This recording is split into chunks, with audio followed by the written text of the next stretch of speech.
Hello guys, happy Christmas to all. Okay, so 2020 is about to end and it was very old year for everyone. But luckily I had a little bit of success in making money online. So just want to share you how I made profits on internet. So in the next frame you'll see how I just made $20 in about 2 hours on UHRS.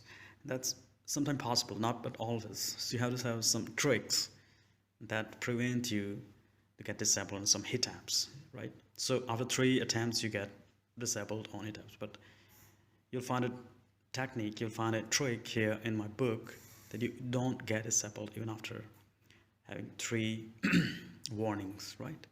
So in the next frame, just see this video. It's how I made $20 within 2 hours.